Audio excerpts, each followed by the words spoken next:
Hi, this is Yonda. I'm actually known as Yonda Naturel, right? So what I do is I produce body oil, face oil, and also hair oil and body cream. I work with mainly oil and organic oil. So today, the reason why I'm out today is to talk about oil, different types of oils, because obviously I've seen some programs. I have attended some programs whereby some oil that are not supposed to be mixed together, which can cause allergic reaction to some people. From my own understanding and from my background and from my study and research and all the colleagues that I work with in the beauty line, there are ways that we have to look into this oil. Let me give an example of avocado oil. Avocado oil is a very nice carrier oil. It's very light, it's very natural to the skin if you're using the organic one. But today we have to be sure, if we want to use anything, it has to be the real. What I produce from my company is pure organic. So for example, now if we want to mix avocado oil with sunflower oil, you have to look at the thickness and the lightness, the thinness of both oils. For example, avocado oil is one of the best oil you can use because it's got a lot of everything. It heals the wound, it helps psoriasis, if you have eczema, if you have burns or cords, and so on and so forth. But what amount of oil do you need to put on your face or on your skin? How many times a day? These are things we need to look into. Then when we look at sunflower oil is obviously a very light oil, which is more or less been mixed to make it the way it is. So you can see that one is much lighter than the other, and one carries more nutrients than the other. I'm not saying both oils are not good, but one has more advantage to the other. So we have to be very careful when we're mixing oil. And the second thing I want people to know is that mixing oil is a very crucial thing, because you cannot mix, like say for example now you're trying to have a nice body oil which will have to carry a lot of very light oil that will not clog the skin. But sometimes you can see that by the time they're finishing this oil, they have like T3 as essential oil, and then if it's going to be body oil and you have T3 inside as an essential oil, then it should be oil to cure some certain issues like wound and things like that. So we have to be very careful. And also I noticed that sometimes when we buy these things off the shelf, we have so many essential oils. So some essential oils can be off-putting. These are things we need to put into consideration. And then also we have to find out if one essential oil works with another. Because sometimes, for example, if you mix now, you want to mix geranium with lavender, obviously lavender is going to overpower geranium. So when we're using, we have to also know what works with what. And also, if I mix this with this, what's going to come out? Will this have a reaction to many people?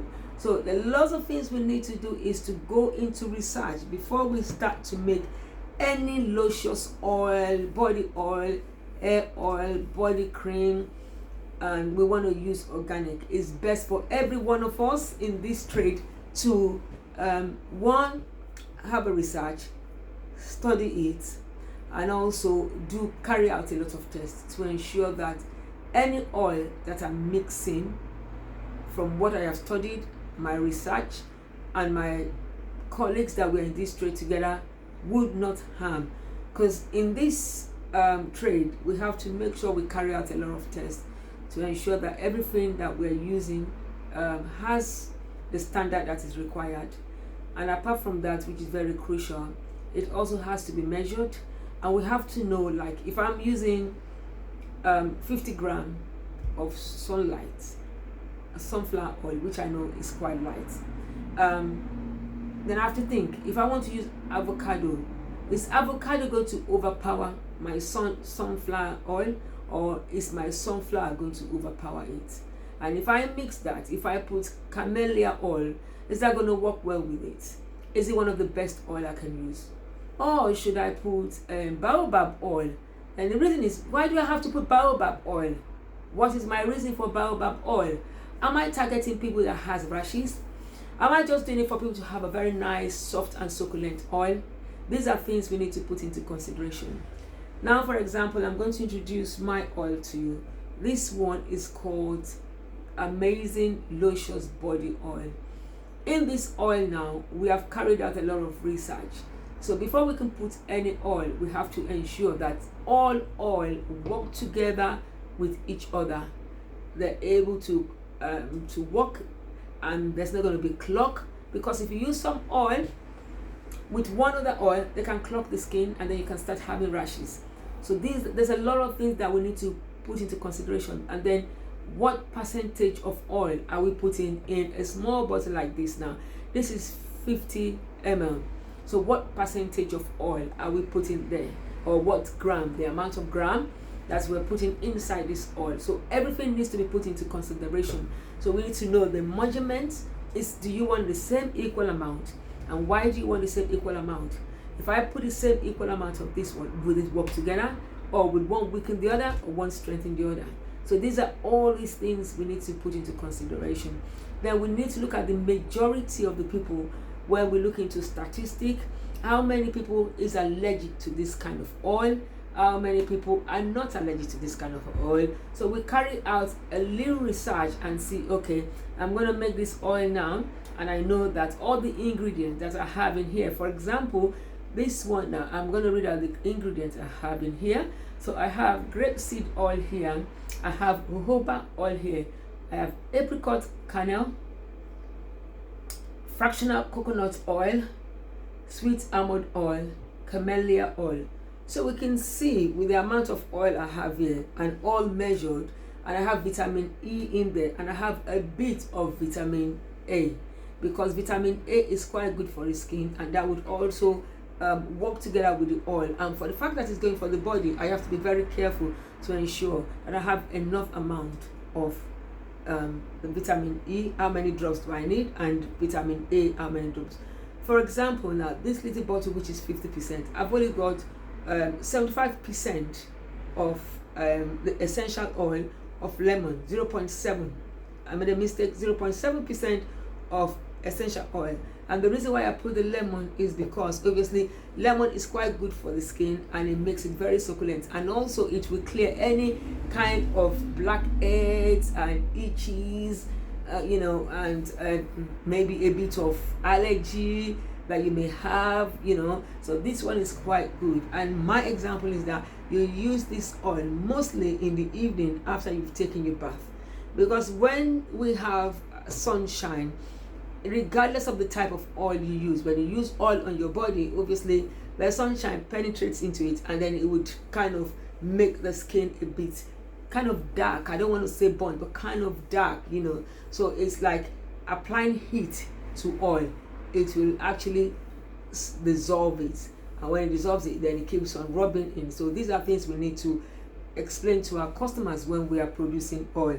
And also, I from the essential oil, now I looked at it and I studied that Lang Lang is one of the best essential oil you can use, because it's got a very good smell, it's good for the body, and also it's got a lot of properties that also help the skins to look very good. And also, besides looking very good, it will prevent a lot of bacteria and other things like that. Then I put geranium. So we can see that now having these three essential oil would work well with all the oil that I have mixed together. And this oil mixed together also are all measured.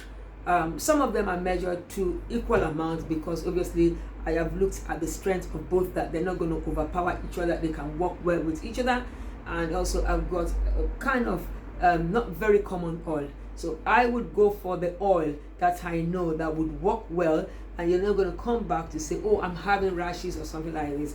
And in most cases, I always put on my label that you have to do a test, carry out a test 24 hours before you use this oil. So this is 50 ml, and we have a lot of instructions here. The only reason why I came out today is just to educate people when it comes to mixing oil. We have to be very, very careful, because some people are very allergic to some certain oil. So we have to be very careful. As much as we talk about avocado oil, some people will tell you that I'm allergic to avocado oil. As soon as I put it on my skin, I begin to itch. So there are lots of things we need to put into consideration. So we look for a carrier oil that is not too heavy, that will not clog the pores. A carrier oil that goes well with the skin. A carrier oil that will also work with if you have scars and things like that. And then we avoid things like peppermint, tea tree, like even ginger oil. We have to avoid that, because not everybody would be able to carry that on their skin. These are very tough carrier oil that we have to be very careful. So when we're doing or making body oil, we have to be very careful making the oil. So we have to make sure the oil we are using is quite light and will be very good for everybody's skin. Thank you very much. I shall come back to my second to the second part of the serum which I made, and I will also explain why. And one more thing I forgot to say, I'm so sorry, is that also when we're using when we're doing body oil and we use one of the best oil for these things, we have to be careful. If we say everything is organic, natural, vegan, and so we have to make sure that we stay away from fragrance, because fragrance are made with synthetic, whereas other essential oil like ylang ylang, geranium, and lemon, they're actually natural things. So we have to be careful when we come to our labels. This is my take for you this evening. I hope to talk to you again, and I'm waiting to hear from you. So please go to the comment section and leave a comment, and I'll get back to you. Thank you very much for listening to me. Take care. Bye.